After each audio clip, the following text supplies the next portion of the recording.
ఓం నమో వెంకటేశాయ.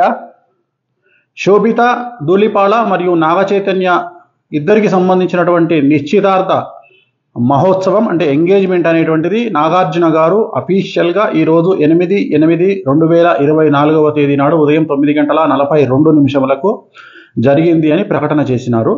So ఇప్పుడు మనము విశ్లేషిద్దాం. ఇవాళ ఫస్ట్ ముహూర్తం తీసుకుందాం, జాతకాలు పక్కన పెడదాం. నాగచైతన్య, సమంత, శోభిత ధూళిపాళ జాతకాన్ని పక్కన పెట్టి ఇవాళ మాత్రమే జరిగినటువంటి ముహూర్తాన్ని విశ్లేషిద్దాం. ఇది బేసిక్ గల్లీలో ఉండే జ్యోతిష్యుడైనా చెప్పగలుగుతాడు. సో దీనికి వేణుస్వామి లాంటి జ్యోతిష్కుడు అవసరం లేదు. ఎవరైనా బేసిక్ హిందూ మతం తెలిసి శాస్త్రం తెలిసిన వాళ్ళు చెప్తారు. ఈ రోజు జరిగినటువంటి ముహూర్తము ఉత్తరా నక్షత్రంలో జరిగినటువంటి ముహూర్తము. ఈ రోజు ఉత్తరా నక్షత్రం ఉంది. ఇవాళ పొద్దున 9:42. సో ఈ రోజు జరిగినటువంటి ముహూర్తం ఉత్తరా నక్షత్రము. అలాగే లగ్నం వచ్చి ఇవాళ కన్యా లగ్నం అయింది. మన ముహూర్తం కనుక తీసుకున్నట్లయితే ఇది ముహూర్తం. సో ఇది కన్యా లగ్నం అయింది. సో మేషం, వృషభం, మిథునం, కర్కాటకం, సింహం, కన్యా లగ్నం అయింది. జనరల్గా వైవాహిక జీవితానికి సంబంధించి ఎంగేజ్మెంట్ అయినా సరే, వివాహమైనా సరే 7th హౌస్ కళత్ర స్థానం అనేటువంటిది ఖాళీగా ఉండవలెను. ఇక్కడ ఎవరున్నారండి? రాహు ఉన్నాడు. ఇక్కడ 7వ స్థానంలో రాహు ఉన్నాడు. కళత్ర స్థానము అంటారు దీన్ని. కళత్ర స్థానము అంటే వైవాహిక జీవితంలో భార్యాభర్తలు విడిపోవడము, గొడవలు జరగడము, సంతానం లేకపోవడము, యాక్సిడెంట్ జరగడము, ఇలాంటి అన్నీ కూడా ఈ కళత్ర స్థానం వల్ల ఏర్పడతాయి. మరి లగ్నంలో చంద్రుడు, కేతువు, అలాగే 12వ స్థానంలో ముహూర్తం పెట్టినటువంటి 12వ స్థానంలో శుక్రుడు మరియు బుధుడు. సో ఒక్కసారి ఆలోచన చేయండి. అన్నిటికంటే ముఖ్యం శని దృష్టి 12వ స్థానమైనటువంటి బుధుడు శుక్రుడి మీద ఉంది ఇవాళ పెట్టినటువంటి ముహూర్తము. అలాగే లగ్నంలో చంద్రుడు, కేతువు, అలాగే 7వ స్థానంలో రాహువు, కళత్ర స్థానంలో రాహువు. ఇది చిన్న పిల్లవాడినైనా శాస్త్రం తెలిసిన వాడిని అడిగితే ఈ ముహూర్తము నిషేధము అని చెప్తారు. మరి ఎందుకండి వీళ్ళు చేసుకున్నారు ముహూర్తము అంటే, ఈ రోజు నాగార్జున గారు పెట్టినటువంటి ముహూర్తాన్ని బట్టి 888 అనేటువంటి ముహూర్తాన్ని వాళ్ళు నిర్వహించుకోవడం జరిగింది. 888 అంటే వీళ్ళు చేసింది ఏంటంటే ఇవాళ 8వ తారీఖు 8వ నెల 2024 టోటల్ 8 అంటే మొత్తం 8 వచ్చింది. దీన్ని 888 అంటారు. ఇది సంఖ్యాశాస్త్ర పరంగా వాళ్ళు యాక్సెప్ట్ చేసినారు. సో మనం ఏం తప్పు పట్టట్లేదు వాళ్ళని, వాళ్ళ ఇష్టం. ఈ ముహూర్తం అయితే నిషేధము. ఈ ముహూర్తము ఇవాళ నిశ్చితార్థానికి పనికిరానటువంటి ముహూర్తంలో వీళ్ళు చేసుకోవడం జరిగింది. నేను గతంలో మరి నాగచైతన్య, సమంత జాతకాన్ని ఎందుకు విశ్లేషించి విడిపోతారని చెప్పినప్పుడు చాలామంది నన్ను బండబూతులు తిట్టినారు, విమర్శించినారు. ఇక మీదట ఈ వీడియో విమర్శించే వాళ్ళు కూడా ఒకసారి నేను పెట్టిన వీడియో చెక్ చేసుకోండి, సమంత నాగచైతన్యది. మరి వాళ్ళిద్దరి కాంబినేషన్, సమంతది మేషరాశి, నాగచైతన్య గారిది కర్కాటక రాశి. సమంత గారు అమావాస్య నాడు పుట్టడం జరిగింది.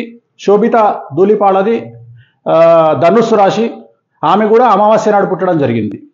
ఇక శోభిత ధూళిపాళ నాగచైతన్య ఇద్దరి కాంబినేషన్. సమంత ఆల్రెడీ మనం సమంత నాగచైతన్య నేను క్లారిటీ ఇవ్వడం జరిగింది, విడిపోతారని చెప్పడం జరిగింది. పెళ్ళి జరిగినప్పుడు కాదండి, ఇలాగే ఎంగేజ్మెంట్ జరిగిన తర్వాతనే నేను చెప్పడం జరిగింది విడిపోతారని. ఎంగేజ్మెంట్ జరిగిన తర్వాత గుర్తుంచుకోండి, నేను పెళ్ళైన తర్వాత చెప్పలేదు, ఎంగేజ్మెంట్ కాగానే చెప్పాను వాళ్ళు విడిపోతారని. అలాగే ఇప్పుడు వీళ్ళ గురించి జాతకాన్ని విశ్లేషిస్తా ఉన్నా. దయచేసి ఎవరు కూడా నెగిటివ్గా అర్థం చేసుకోవద్దు, అందరూ కలిసి ఉండాలనేది నా కోరిక. కానీ కొన్ని సార్లు మనం మంచి కోసం చెప్పడానికి ప్రయత్నం చేస్తాం. ఎందుకు తెలిసి ఒక రాంగ్ స్టెప్ వేస్తారనే ఉద్దేశంతో చెప్పడం జరుగుతుంది. ఇక్కడ గుర్తుంచుకోవాల్సింది శోభిత ధూళిపాళది ధనుస్సు రాశి, అలాగే నాగచైతన్యది కర్కాటక రాశి. ఒకసారి కాంబినేషన్ చూడండి. కర్కాటకం, సింహం, కన్యా, తుల, వృశ్చికం, ధనుస్సు 6, ధనుస్సు, మకరం, కుంభం, మీనం, మేషం, వృషభం, మిథునం, కర్కాటకం 8. సో 6:8 అయిపోయింది.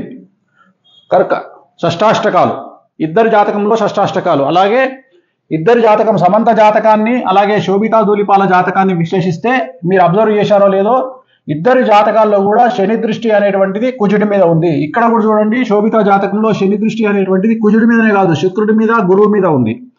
సో వీరి జాతకంలో 2027 నుండి సమస్యలు ఉండే అవకాశం ఉంది. 2027 వరకు సో బాగానే ఉంటుంది వ్యవహారం. 2027 నుండి వైవాహిక జీవితంలో సమస్యలు అనేటువంటి ఏర్పడతాయి. అలాగే వీరి సమస్యలకు ప్రధానమైనటువంటి కారణం ఒక స్త్రీ మూలకంగా ఉంటుంది. ఒక స్త్రీ మూలకంగా వీళ్ళ భార్యాభర్తల మధ్యన గొడవలు వచ్చేటువంటి అవకాశం ఉంది. సో వీళ్ళ జాతకంలో నా అల్టిమేట్ స్టేట్మెంట్ ఏంటంటే, శోభిత ధూళిపాళ మరియు నాగచైతన్య జాతకంలో షష్టాష్టకాలైనాయి. మీరు కావాలంటే చూసుకోండి, షష్టాష్టకాలైనాయి. ఆ ఒకటే కాదు, పర్సనల్ జాతకాలు కలవకపోవడమే కాదు, ఇవాళ పెట్టినటువంటి ముహూర్తం కూడా మంచి ముహూర్తం కాదు. సో నేను అఖిల్ ఎంగేజ్మెంట్ క్యాన్సిల్ అవుతుందని చెప్పడానికి గల కారణము, అలాగే నాగ చైతన్య సమంత మ్యారేజ్ ఫెయిల్ అవుతుందని చెప్పడానికి కారణము, వీటన్నిటికీ కారణము వ్యక్తిగతమైనటువంటి జాతకాలు మరియు ముహూర్త బలం. అంతే తప్ప నాకు వ్యక్తిగతంగా ఎవరి మీద ద్వేషం అనేటువంటిది ఉండదు. దయచేసి ఈ విషయాన్ని అర్థం చేసుకోండి. నేను ఒక జ్యోతిష్కుడిగా మంచి కంటే కూడా చెడు చెప్తే జాగ్రత్త పడతారు అనే ఉద్దేశంతో చెప్తా ఉన్నా.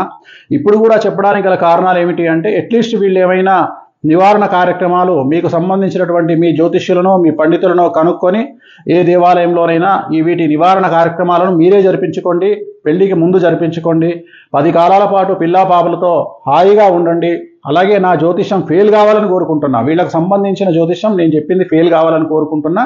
ఆ వెంకటేశ్వర మన దయతో వీళ్ళు నేను చెప్పిన జాతకం ఫెయిల్ కావాలని మరీ కోరుకుంటున్నా. ఎందుకంటే నా సక్సెస్ కంటే కూడా వాళ్ళ సక్సెస్ ముఖ్యం. కానీ వాళ్ళ జాతకంలో ఖచ్చితంగా కళత్రం అనేటువంటిది కనిపిస్తూ ఉంది. కళత్రం అంటే విడిపోవడము.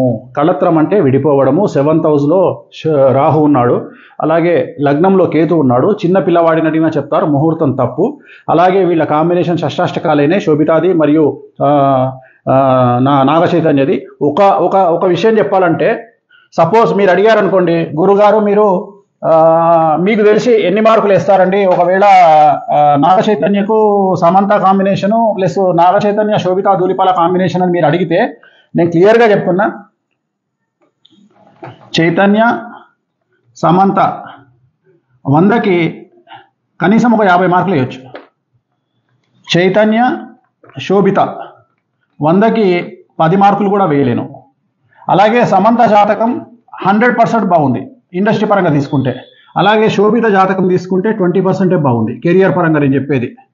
సో ఓవరాల్గా తీసుకుంటే నేను అడిగేది ఏంటంటే, నేను చెప్పదలుచుకున్న పాయింట్ ఏంటంటే, నాగ చైతన్య కాంబినేషన్ ఆఫ్ శోభిత 100కి 10 మార్కులే, అండ్ నాగ చైతన్య సమంత 50 మార్కులు. సో ఇంత 50 మార్కులు వేసినటువంటి వాళ్ళే విడిపోయారంటే, మరి కాంబినేషన్ ఆఫ్ సమంత నాగ చైతన్య శోభిత కాంబినేషన్లో మరి నేను 10 మార్కులు వేస్తున్నా 100కి అంటే ఇంకెంత ప్రభావం ఉందో చూడండి. ఎందుకంటే శోభిత జాతకంలో చాలా ఎక్స్ట్రీమ్ ప్రాబ్లమ్స్ కనిపిస్తూ ఉన్నాయి. సో ఒక స్త్రీ మూలకంగా వీళ్ళ జాతకంలో వీళ్ళు విడబాటుకు గురయ్యే అవకాశం ఉంది. అలా జరగొద్దని కోరుకుంటా ఉన్నా. నేనే ఓడిపోవాలి, నా జాతకమే ఫెయిల్ అవ్వాలని కోరుకుంటా ఉన్నా. అలాగే స్వయం ప్రకటిత యూట్యూబ్ మేధావులు, స్వయం ప్రకటిత యూట్యూబ్ జర్నలిస్టులు గుర్తించాల్సింది ఏంటంటే, ఇదే నాగ చైతన్య సమంత విడిపోతారని నేను ఎంగేజ్మెంట్ అప్పుడు చెప్పాను. ఇప్పుడు కూడా మళ్ళీ వీళ్ళు కూడా విడిపోతారని చెప్తా ఉన్నాను. సో నన్ను విమర్శించే ముందు నేను చెప్పిన వీడియో ఒకసారి చూసి, సమంత గురించి నాగ చైతన్య గురించి చెప్పిన వీడియో చూసి మీ స్వయం క్రియేటివ్ మీ మేధావితనానికి పనిపెట్టుకోండి. సో వీళ్ళైతే విడిపోవద్దని కోరుకుంటా ఉన్నా నేను. అండ్ ఇంకా నేను చెప్పాల్సింది చెప్పాను. 100% వీళ్ళకు విడాకులు అనేటువంటివి కనిపిస్తూ ఉన్నాయి. 2027 తర్వాత వివాహం అవుతుందా అవ్వదా ఏమవుతుంది అవన్నీ క్వశ్చన్ మార్కులే. బట్ ఫైనల్గా చెప్పదలుచుకుంది మాత్రం ఖచ్చితంగా ఎడబాటు అనేది ఉంటుంది ఇద్దరి మధ్యలో, శోభిత అండ్ నాగ చైతన్య మధ్యలో. ఇక యూట్యూబ్ మీమర్స్ ట్రోలర్స్ ఎంజాయ్, మీ పని మీరు ప్రారంభించండి, క్రియేటివిటీ చూపించండి, మంచి పద్ధతిలో చాలా కొత్తగా కామెంట్ చేయండి. ఓం నమో వెంకటేశాయ.